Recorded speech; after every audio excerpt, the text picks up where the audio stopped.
మీ car EMI కట్టలేకపోతున్నారా? మీ car EMI మేము కడతాం. ఈ నెంబర్కి కాల్ చేయండి.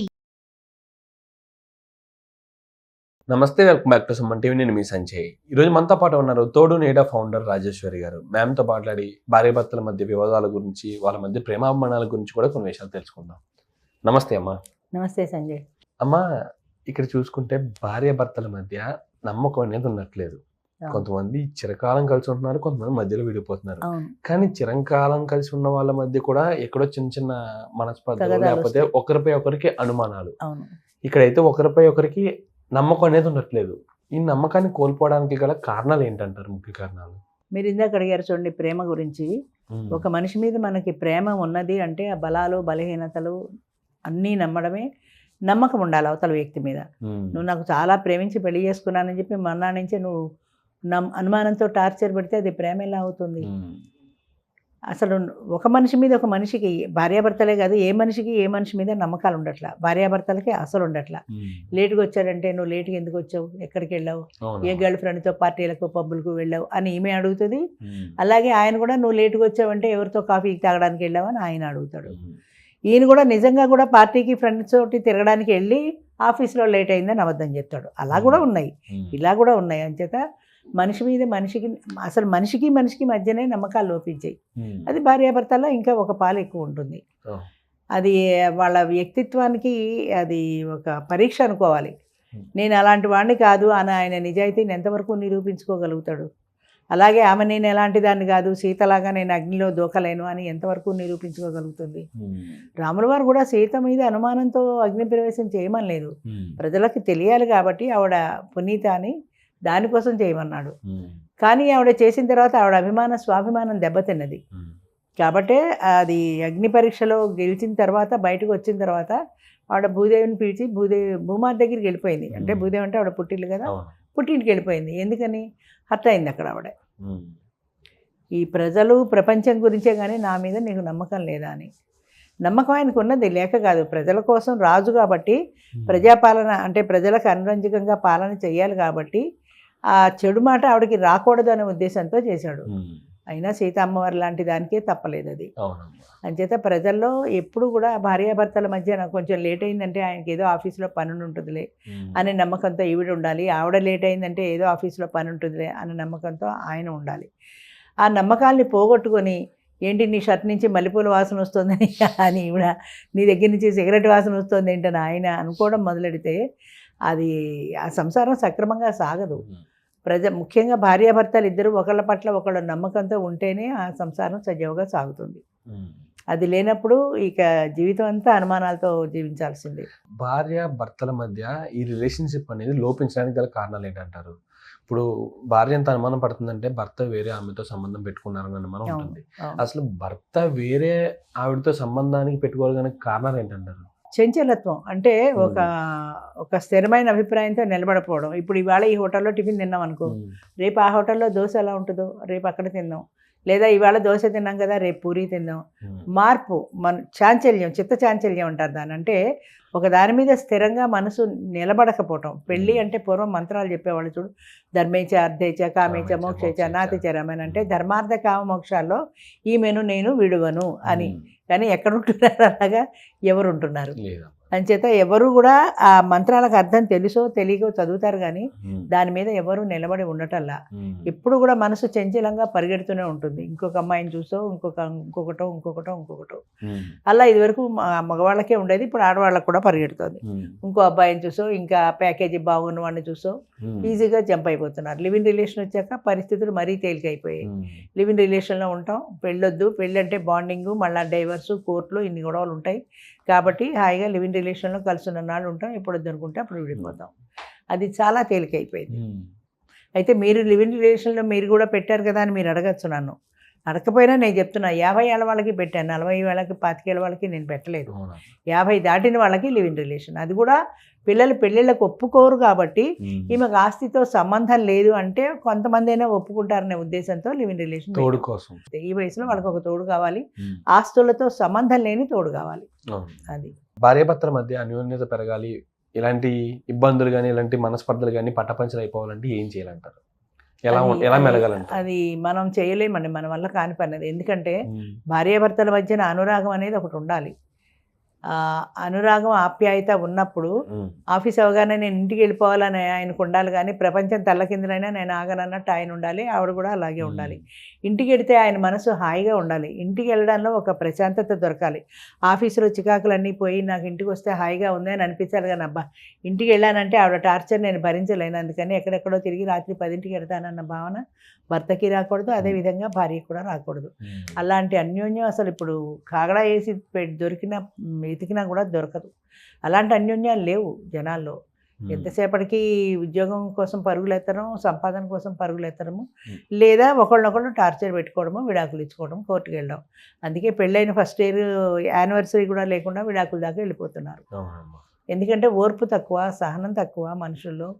నా ఎక్స్పెక్టేషన్స్ ప్రకారం ఆవిడ ఉండాలని ఆయన అనుకుంటాడు, నా ఎక్స్పెక్టేషన్ ప్రకారం ఉండాలని ఆవిడ అనుకుంటుంది. ఏదైనా కూడా అన్యోన్య దాంపత్యానికి ప్రతీక ఏంటంటే నేను నీ కోసం నువ్వు నా కోసం అన్న భావన ఉండాలి, ఒకరికి ఒకరు అన్న భావన ఉండాలి. మన సంసారంలో మన ఇద్దరి సాంగత్యము కూడా ప్రజలకి ఒక అంటే వాళ్ళని చూసి మనం నేర్చుకోవాలి అన్న పద్ధతిలో మనం ఉండాలన్న భావన రావాలి. ఒకవేళ ఎవరికైనా అంటే కొద్దిగా ఒక్కసారి ఆ షార్ట్ టెంపర్ వచ్చినా కూడా రెండో వాళ్ళు సహనంతో దాన్ని భరించగలగాలి. ఒకవేళ ఒక వ్యక్తి కోపంతో వచ్చాడు అనుకోండి, ఆ క్షణానికి ఆవిడ భరించగలగాలి. అలా భార్య భర్తల మధ్య చూసుకుంటే ఒకరొకరు గొడవల విషయంలో భర్త అంటే భార్య ఎందుకు పడాలి, భార్య అంటే భర్త ఎందుకు పడాలన్న విషయంలో చర్చలు జరుగుతున్నాయి. అసలు ఇప్పుడు భార్య భర్తల మధ్య ఎలాంటి ఆ రిలేషన్లో ఎలాంటివి గుర్తుంచుకోవాలంటారు? ఎలాంటి గొడవలు వచ్చినప్పుడు భర్త విషయంలో కానీ భార్య విషయంలో కానీ ఏ విషయాలు గుర్తుంచుకోవాలంటారు? ఎక్కువగా భార్యాభర్తల మధ్యలో గొడవలు రావడానికి సగం ఈగో ప్రాబ్లమ్స్. ఇద్దరికి కూడా ఈగోస్ ఎక్కువే, ఎవరితో కాంప్రమైజ్ గారు. నేను ఎందుకు తగ్గాలన్న భావన ఇద్దరిలో ఉంటుంది, నా మాట నెగ్గాలన్న భావన ఇద్దరిలో ఉంటుంది. ఒకరు కొంచెం తగ్గితే ఏం పోయింది అన్న భావన ఎవరిలోనూ ఉండదు. రెండు ఆడవాళ్ళు కూడా ఉద్యోగాలు చేసి సంపాదించడం మొదలుపెట్టిన తర్వాత నీ లెక్క నాకేంటి, నీ పెత్తనం నాకేంటి, నా సంపాదన నేను సంపాదించుకుంటున్నా, ఇష్టమైతే ఉంటా, లేదంటే నేను వెళ్ళిపోయి ఉమెన్స్ హాస్టల్లో చేరుతాను, నా పుట్టింటారు రావద్దంటే నేను ఉమెన్స్ హాస్టల్లో చేరిపోతా, నా బతుకు నేను బతుకుతా అన్న ధోరణి ఆడవాళ్ళలో బాగా ఉంది. నేను ఆడవాళ్ళని తప్పు పట్టడం లేదు, ప్రజెంట్ జనరేషన్ సిచ్యువేషన్ అలా ఉంది, దేశకాల పరిస్థితులు అలా ఉన్నాయి.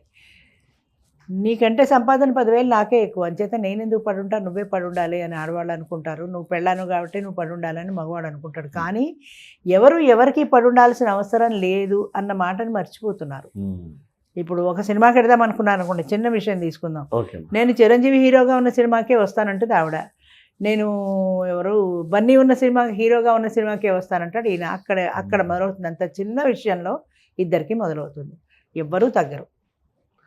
ఎవరు కాంప్రమైజ్ కావాలి, ఎవరు చెప్తారు? థర్డ్ పార్టీ ఎవరైనా వచ్చి మీరు చెప్పండి అంటే ఎవరు చెప్పగలుగుతారు దానికి? పోనీ ఈవేళ చిరంజీవికి వెళ్ళు, రేపు బన్నీకి వెళ్ళండి అని అనుకోరు. ఎగ్జాక్ట్లీ అమ్మ. ఇంకో విషయం దగ్గర కూడా వస్తుంది, భర్త ఏదో కష్టపడి వస్తున్నాడు ఆఫీస్లో సాయంత్రం వరకు అనుకున్న భార్య ఆ ఉద్దేశం ఉన్నట్ల ఆవిడ కష్టపడి వస్తుందిగా, ఆవిడ ఉద్యోగం ఎవరి కోసం కష్టపడతారు అన్న టైప్ లో భార్య అనుకుంటుంది. భర్త కూడా యాజ్ ఇట్ ఈస్ అదే విధంగా అనుకుంటున్నారు, ఎవరి కోసం కష్టపడుతుంది, ఎవరి కోసం వండుతుంది, మన కోసం అన్న భావన పోయింది. నా కోసం కాకపోతే తన కోసం కష్టపడదా, నా కోసం కాకపోతే తన కోసం వండుకోదా, నువ్వు వండుకునేదాంట్లో ఇంకొక ఇప్పుడు బియ్యం నాకు, అంతే కదా. ఇలా అయిపోయిందమ్మా అసలు నిజంగా. అదే చెప్తున్నా కదా, ఈగో ప్రాబ్లమ్, కాంప్రమైజ్ అన్నది లేదు. రాజీ పడని రాజేశ్వరి లాగా ఎక్కడా జీవితంలో రాజీ పడరు వాళ్ళు, పడే ఉద్దేశాలు కూడా లేవు. కాదంటే నేను వెళ్ళిపోవడానికైనా రెడీ, కానీ నాకు తెలిసి ఒక 40 ఏళ్ళు వచ్చిన తర్వాత ఒక 7 సంవత్సరాలు స్నేహం తర్వాత ఇద్దరు ఒకళ్ళొకళ్ళు బాగా అర్థం చేసుకున్నామనుకొని పెళ్లి చేసుకున్నారు. 3 ఏళ్ళు కూడా కాపురం చేయలే, కలిసి విడిపోయారు. 7 సంవత్సరాల స్నేహంలో మరి 3 ఏళ్ళు ఎందుకు కలిసి ఉండలేకపోయారంటే, సంవత్సరాల తరబడి స్నేహం చేయొచ్చు కానీ 3 రోజులు కలిసి ఉండడం కష్టం సరిపడినప్పుడు. ఎందుకంటే స్నేహంలో కొన్ని గంటలే ఉంటారు, ఏదో ఒక గంట కలుస్తాము, ఏ పార్టీలోనో పబ్బుల్లోనో హోటల్లోనో కలుస్తాం, కాసేపు కబుర్లు చెప్పుకుంటాం, విడిపోతాం. అక్కడ అన్ని స్వీట్ నథింగ్సే ఉంటాయి కబుర్లు చెప్పుకున్నప్పుడు కూడా. కష్టాలు, కన్నీళ్ళు, బాధలు, డిమాండ్స్ ఏముండవు కదా. పెళ్లి చేసుకుని 3 రోజులు డే అండ్ నైట్ కలిసి ఉండడం మొదలెట్టిన తర్వాత తేడాలు మొదలవుతాయి. ఎందుకని? ఆయన డిమాండ్స్ ఆయనకుంటాయి, ఈవిడ డిమాండ్స్ ఈవిడకుంటాయి. అది వరకు కూర్చొని కులాసా కబుర్లు చెప్పుకున్నట్టు ఇక్కడ ఉండదు. గ్యాస్ అయిపోయింది, నాకు పుట్టినరోజు నువ్వేం కొనిస్తావు, ఈ సమస్యలన్నీ పెళ్లిలో మొదలవుతాయి. అంచేత 7 సంవత్సరాల పరిచయంలో, ప్రేమలో ఈ సమస్యలు రాలా. కలిసి ఉండడం మొదలెట్టిన తర్వాత ఈ సమస్యలు వచ్చాయి. నాకేంటి సంబంధం, గ్యాస్ నువ్వే ఇచ్చుకో, నేను ఎందుకు ఇవ్వాలి, నువ్వే ఇచ్చుకో. ఇక దానికి అంతం ఉండదు ఆ గొడవకు. అంచేత కాంప్రమైజ్ అవ్వకుండా జీవితం వెళ్ళదండి, ఖచ్చితంగా చెప్తాను నేను. రాజీ పడకుండా జీవితం వెళ్ళదు, రాజీ పడాల్సిందే అంటారు. తప్పనిసరిగా పడాల్సింది. సంసారం కావాలి అనుకుంటే పడాల్సిందే. అవునమ్మా. మీరు ఎందుకంటే ఇంత ఇంత మనం ఉద్యోగం చేస్తున్నారు, ఉద్యోగంలో ఏదో బాస్ తిట్టాడు, కాంప్రమైజ్ అవ్వటల్లా అవుతారు. ఎందుకని రిజైన్ చేసి వాడు మొహాన్ కొట్టి ఎందుకు పోవట్లా? ఉమ్. జీతం నెల తిరిగేప్పటికి ₹1,00,000 3 లక్షలు జీతం వస్తుంది. అక్కడ జీతం వదులుకోలేకపోతున్నారమ్మా, ఇక్కడ భార్య భర్తలతో గొడవ అది జీవితాన్ని భర్తతో వదిలేసుకుంటారు. అదే అమాయకత్వం అంటే. జీతాన్ని వదులుకోలేకపోతున్నావు కానీ భర్తతో మాత్రం కాంప్రమైజ్ కాలేకపోతున్నావు. ఇక్కడ జీవితమే పోతుంది కదా, అక్కడ అవును. జీతమే పోయింది, ఇక్కడ జీవితమే పోయింది కదా. జీవితం పోయింది అనుకోవటల్లా, ఎందుకంటే there are so many ways. ఈ హోటల్ కాకపోతే ఆ హోటల్లో ఉన్నట్టు, వీడు కాకపోతే వీడి తాత ఇంకోటి దొరుకుతాడు, ఎవడో ఒకటి దొరుకుతాడు. వీడితోటే ఉండాలనే ఉంది. వాడు మాత్రం ఏం మనకన్నా నేను పువ్వులో పెట్టి పూజిస్తాడా? రేపు పొద్దున పెళ్ళయ్యాక వాడు అంటాడు కదా. ఇలా ఎంతమందిని మారుస్తావు? చీరలు మార్చినట్టు ఆడవాళ్ళని, చొక్కాలు మార్చినట్టు మగవాళ్ళని మార్చడం కాదు. సాంప్రదాయం గురించి నేను చెప్పట్లా, అసలు జీవితంలో సర్దుబాటు లేకపోతే జరిగే విషయాల గురించి చెప్తున్నాను నేను. Absolutely. సర్దుబాటు ఎక్కడ పెరగాలి, ఎక్కడ తగ్గాలి అనేది బాగా తెలిసి ఉండాలి ఇద్దరికీ కూడా.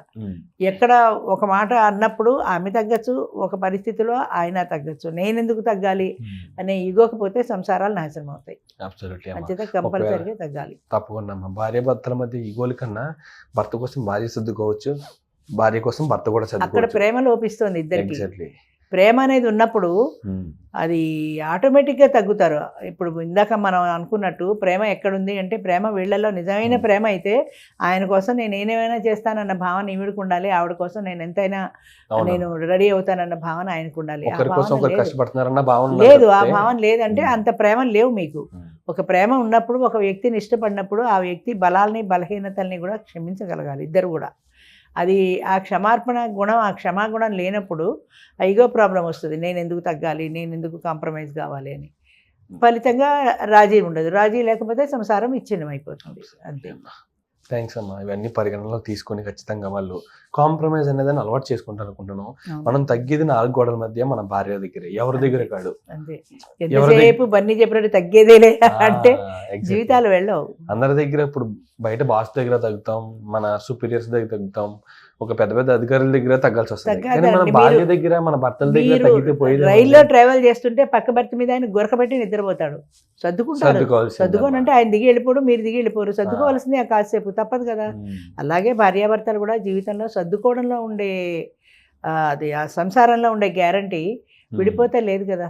చేత కలిసి ఉండడంలో ప్రతి భార్య భర్త తెలుసుకోవాలమ్మా ఇది ఖచ్చితంగా. వాళ్ళకి తెలుసుకుని, వాళ్ళ కొనుక్కుని గుణాలను మార్చుకుని వాళ్ళ జీవితాన్ని ఎంతో ఆనందంగా ఆనందంగా అన్యోన్యంగా చేసుకోవాలి. గడుపుతారని కోరుకుంటున్నాను. అవును. అండ్ థ్యాంక్ యూ అమ్మా, థ్యాంక్ యూ వెరీ మచ్.